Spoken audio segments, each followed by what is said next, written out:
Guys, Jon Jones, did you see him this past weekend? Our GOAT in the sport. He doesn't do much media, or he doesn't really put himself out there as much, but he went off on X recently. That's former Twitter. And he's got thoughts on a new future opponent. What did you guys think of his latest post? So Jon Jones says he's interested in fighting Alex Pereira. This is what he put on X. I'm going to read it to you. If Alex P became champion of the heavyweight division, would you guys consider him the GOAT? Being back in the gym has gotten me thinking differently. That fight after Stipe may be the next biggest move I could possibly make. This killer has already defeated so many champions and is already considered a legend of millions around the world. The most massive fight the UFC could make. Give Alex a chance to avenge all those great Brazilian champions I've defeated. Fellas, what did you think of all that? What did you see through it? Did you take him for his word of that's what he really, really wants to do? Or like many online thought, he's just trying to avoid Tom Aspinall. Danny, what'd you take away from that? Just bizarre.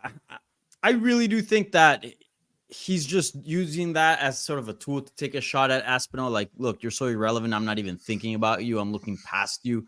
That's how I take it. But deep just down, we know that like, really is avoiding the fight, though. Is he avoiding? I just think he's using it as a tool to take a stab at Aspinall. Really, I'm going to be hesitant to say that one of the greatest of all time, certainly the guy that's in the conversation among another fighter or two. I'm gonna be a little hesitant to say he's avoiding Aspinall, but also if you just look at who's out there, it does seem like Aspinall is the biggest threat to taking his undefeated status. And yes, I said undefeated. That Matt Hamill fight didn't count. So yeah, I don't know, just a weird thing. Jon Jones just a weird cat in general. I think he's just using that as taking a stab at Aspinall, like, you ain't getting your shot. Mike, 2 for you. Is this possibly the biggest fight in MMA history, like Jon Jones is saying? And do you agree with me? Is he dodging Aspinall? Man, him versus Alex Pereira, if it came together under those terms that he kind of described there, Pereira defends his title once or twice more. He beats Stipe Miocic. Just forgetting about Tom Aspinall to answer this question specifically, I think it would be one of the biggest fights ever. I mean, you look at, of course, like the style matchup seems horrible for Alex Pereira, but we've said that many times, but he is a big star right now, man. And he's going in there and he's thumping dudes, and that would just keep growing. So I don't know, the biggest fight in UFC history, like it's hard to think bigger than Conor and Khabib. These guys don't really have any backstory or tension. Jon trying to like make up a little thing there of like, oh, avenge all the Brazilian champions. You could insert some Glover Teixeira storyline in there if you wanted, but there's no genuine history between these two guys really. But in terms of like the fighters, the accomplishments, it would be fantastic.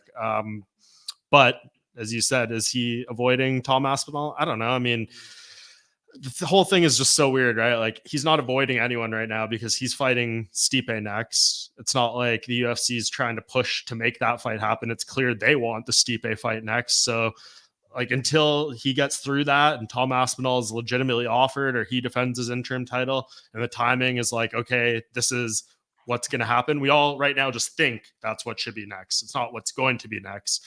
So he's not really avoiding anything, but if he gets through a win here and retires or continues to call it Alex Pereira, then yeah, like it's a super bad look for him. So yeah, I think Jon Jones knows exactly what he's doing. There's some other internet talk floating around about him at the time of this. He slightly addresses that and then, throws out the Alex Pereira thing and a bunch of other tweets to kind of make it all about that in the talk. And it's interesting. It's fun to talk about.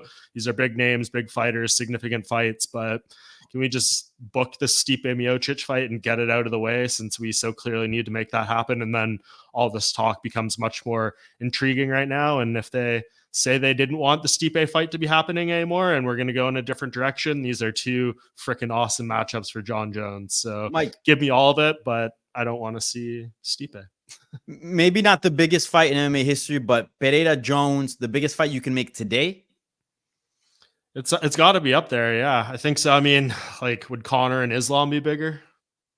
Possibly. I think so. Possibly. Islam's a lot bigger than I thought. But look, let me rewind about a year or two. and you guys can check me, just say, "Old fool, get out of here," if you don't agree. But this is what I think behind the scenes.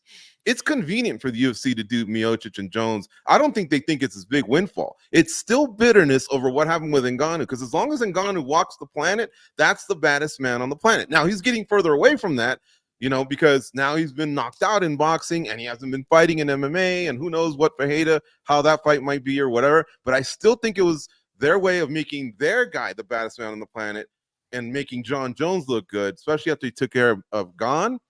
And now if he takes care of the GOAT, then now we have that guy, So I think it's very convenient for the UFC, and it's also very convenient for Jones.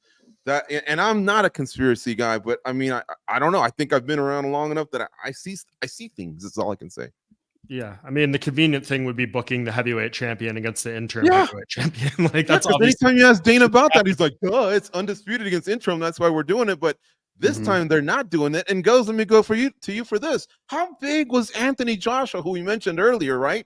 Against Vladimir Klitschko at Wembley Stadium, 90,000, dude. That was one of the greatest events we've ever seen in our lifetime. Imagine Jones and Aspinall at Wembley. I don't know if they do 90, but it would be big, man. The Brits come strong. He says, it's not going to put much in my pocket or whatever. I just think they'll find a way to make it pretty big, because the Brits do support theirs, and I can point to that fight, man.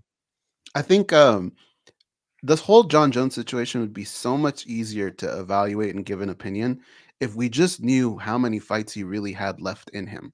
I think we all kind of judge the situation based off of some comments that he said that maybe, he's got 1, maybe 2 left in him. And if that's the case, then hell yeah, we want to see Aspinall. We don't want to see him mess around with Alex Pereira. I mean, yeah, would it be intriguing? Of course, but would it answer very many questions? I mean, even Gon, who is a heavyweight, he only had 10 fights at the time. Alex Pereira is not that far ahead of that, and he's not a heavyweight. What we want to answer is what kind of a heavyweight we have in Jon Jones, and to get that answer, you got to go through Tom Aspinall. Yes, Stipe Miocic, a legend, but the guy hasn't fought in forever. Like, there are so many holes that can be poked in some of these names. The one fighter that doesn't really have very many holes to poke in is Tom Aspinall, and that's why we want to see it. Mike, I felt like I cut you off earlier. Were you going to say something, or? No, not really. I mean, I think we've kind of said it all. It's just we've been sitting on the show. What is it? It's May now. We've been talking about this for basically 6 months now, since Aspinall versus Sergey Pavlovich happened back in November. So we're just recycling the same points over and over. No one wants to see the Stipe fight. We want to see Tom Aspinall, and now you're throwing Alex Pereira in there, who makes even less sense than Stipe in a lot of ways too. So it's dumb. Jon Jones, I guess the upside, as he said in one of these many tweets, that he does have a fight date at least offered, a verbal agreement made. We assume that's probably going to be Madison Square Garden in November, where it was supposed to happen last time. That feels like forever away now, but yeah, you see Jon, like, he's just getting past his surgery, just training for the first time, looking very much like a heavyweight right now. So, man, like, even him getting to a next fight, there's so much that can happen between then, and God forbid a Stipe fight gets delayed again. Praying not. Let's get this heavyweight division rolling, because this is being like a 15-year mess at this point. Oatmeal to 6 says no one wants to see Stipe, and respect to Stipe, but he hasn't won since 2018. He hasn't fought in almost 4 years. Scott Christian says, is it possible for Jones to have a clause in his contract that says he fights Stipe next? I'm not sure. Maybe Mike knows. He can nod yes or no. Paul says he won't sign a contract with anyone else's name on it. Chris Goes Wild says, I'm down to see Stipe, but he doesn't currently have a title shot. Joseph Boza says, it's hard to give a damn about the heavyweight division when we got crap like this. Unsub says, if Jon beats Tom, I swear there'll be new holes to poke. You ain't lying, man, because we're whiners like that. It's true. But I really do feel like that's just kind of what's happening with Jones. And it doesn't take away. Remember, I start off by saying he's the GOAT. He's the GOAT of the sport. I respect him, but I also see things, man. And it just makes no sense to go after Pereira. And Pereira's even committed to the heavyweight division. But I know Jones sees easy takedown. Stipe, he's older. Aspinall, that's a tough task. But that's what makes you great, Jon Jones. You got to fight Tom Aspinall, and you got to unify. It was you that got hurt.